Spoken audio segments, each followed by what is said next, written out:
Hello বন্ধুরা, আজ 31শে December বিকেলবেলায় ঘুরতে বেরিয়ে পড়লাম রাজপুর বিপত্তারিণী মন্দিরের উদ্দেশ্যে। আমি যাচ্ছি, বোন যাচ্ছে, আর আমার দুটো ছেলে যাচ্ছে। তো আমি তো আছি। আমার এই ভিডিওর মাধ্যমে তোমাদেরকেও আমরা দেখাতে চাইছি। আর আমার এই ভিডিওটা ভালো লাগলে তোমরা একটা লাইক করে দিও। তো চলো বন্ধুরা, আমরা এখন শান্ত পরিবেশের উদ্দেশ্যে রওনা দিচ্ছি। আমরা প্রথমে অটো করে যাচ্ছি রাজপুরেতে নেমে, ওখান থেকে 5 মিনিট ভেতরে হাঁটা পথ, তারপর বিপত্তারিণী চণ্ডীবাড়ি পথে রওনা দেবো।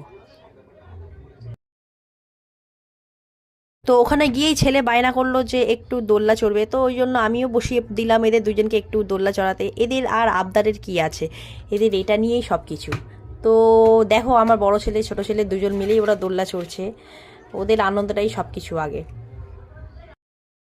তো এক দারুণ পরিবেশের সঙ্গে মিলেমিশে একাকার হয়ে গেছিলাম। তো চলো বন্ধুরা, এবার আমাদের হয়ে গেছে, এবার আমরা যাওয়া যাক বিপত্তারিণী চণ্ডীবাড়ির উদ্দেশ্যে, এবার রওনা দিই।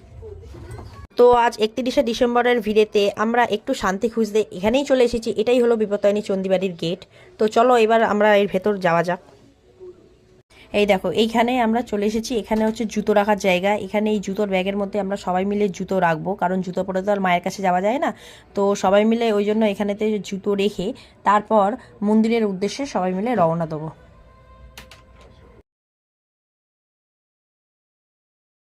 বছরের শেষ দিনটা একটু ফেলে আসা দিনগুলোকে ভালো করে জানানোর জন্য আর একটু নতুন গুরুর আশীর্বাদ নিয়ে আজ চলে এলাম এই ঠাকুরের দরবারে। ঠাকুরকে প্রণাম করে এবার ঠাকুরের কাছে প্রার্থনা করে আমরা নিজের মতো করে দিন কাটাবো।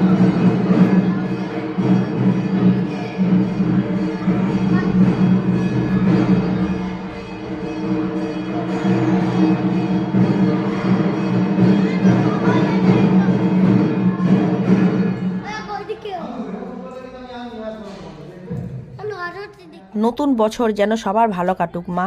জয় মা, মা গো মা, বিপত্তারিণী চণ্ডী মা, জয় মায়ের জয় মা, জয় মা।